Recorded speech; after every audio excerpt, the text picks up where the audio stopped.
Okay, so welcome back to another video. In this video I'm going to be doing a comparison, the Sony SRS-XV500 against the JBL Partybox Club 120. Obviously Sony on the left, JBL on the right. This is probably a well overdue comparison, and before we start, I'm aware that the XV500 potentially came out when the 110 was the newest 100 series from JBL, so maybe this is a slightly unfair comparison, but yeah, I'm taking the newest, the newest available option from both companies here, and I don't think it makes too much difference anyway. So yeah, price point is still the same, so don't complain too much. We'll go over the specs of each one, where they differ. The inputs and stuff are largely the same, pretty much exactly the same actually. They've both got mic, guitar, aux inputs, Bluetooth, everything like that. So yeah, we don't need to go around that too much. You can see they're pretty much the same size as well. Maybe the JBL is slightly wider, but yeah, we'll go around the prices. So yeah, price, the Sony is $369, the JBL is $349.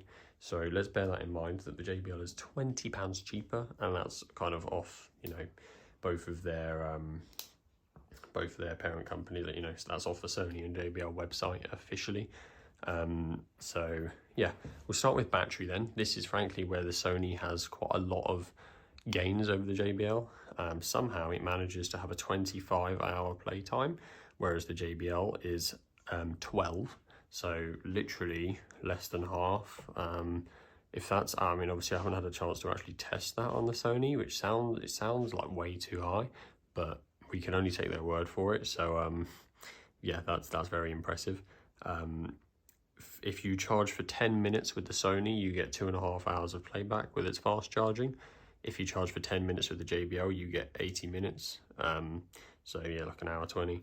So yeah, again, about half of the actual playtime for charging there as well.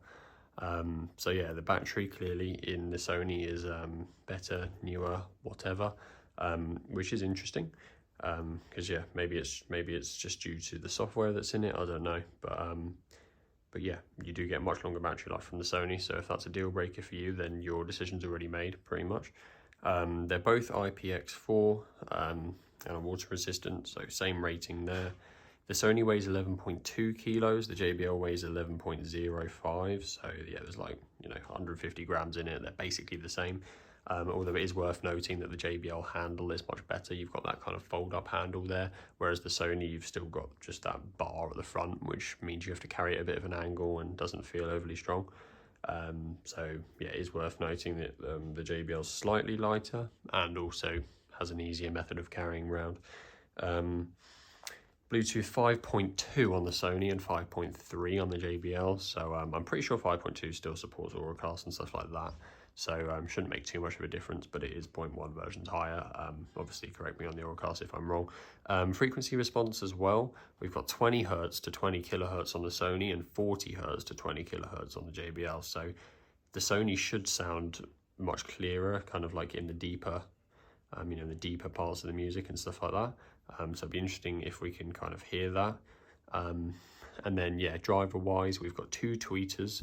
In the Sony, we've got two tweeters that are 60mm and two woofers that are 140mm. In the JBL, we have two tweeters that are 57mm and two woofers that are 133mm. So the tweeters are 3mm smaller and the woofers are 7mm smaller than the Sony, but they've both got two of each. That's probably more due to the fact that Sony's woofers are square. They're like the X balanced or whatever they call them, so they're like rectangular almost. I guess makes use of the space a bit more. Obviously the tweeters are still circular, but yeah, so they are slightly bigger drivers as well. So off the spec sheet, the Sony's looking like it's going to be the obvious winner. Obviously we'll be the judge of that based on the sound. So I'm going to play royalty at 80% volume, kind of swap between the speakers during the song, if that makes sense, and then we'll talk about the audio at the end.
Okay, so sound comparison over.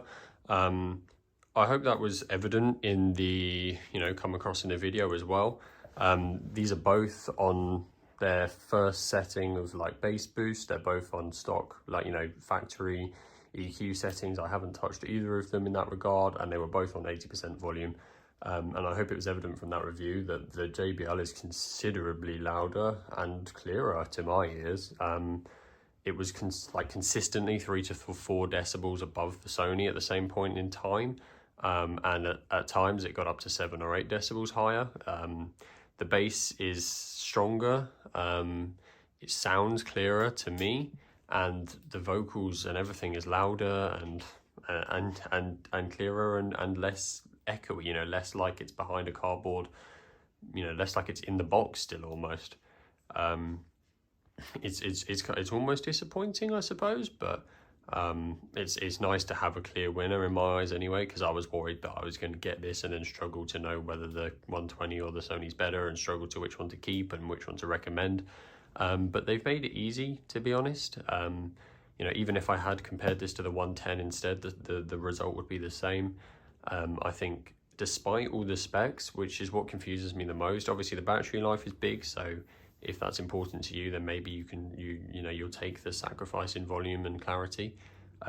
But yeah, the specs, everything about the specs suggests the Sony should be better, but I'm not hearing that lower frequency response range, and I'm not hearing the fact that there's bigger drivers in here. I don't know if JBL's software is just that much better, or I don't know. I really don't. I just don't understand in a way. The specs say the Sony should be better, but to my ears anyway, there's almost no comparison. The JBL, like just now, obviously you've seen the videos cut up, but I've obviously just played them, 3 minutes each next to each other. Played the first 3 minutes of the Sony and then swapped to the JBL, and the difference is immediately apparent. The floor I'm sitting on shakes with the JBL, and it literally doesn't do that with the Sony. And the volume, the vocals and the volume is louder, clearer, and it's just an overall better experience.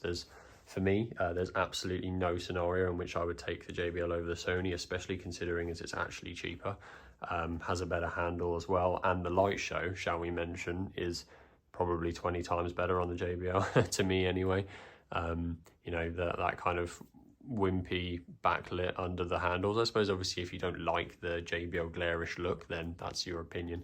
But yeah, for me, the lights on the JBL are much better. But I think, to be honest, no matter your opinion on JBL or Sony here, whether you historically prefer Sony or prefer JBL, I think it's very obvious that the JBL is the better pick here. But if you've got a different opinion, let me know how you justify it down in the comments, and I'll be interested to hear it.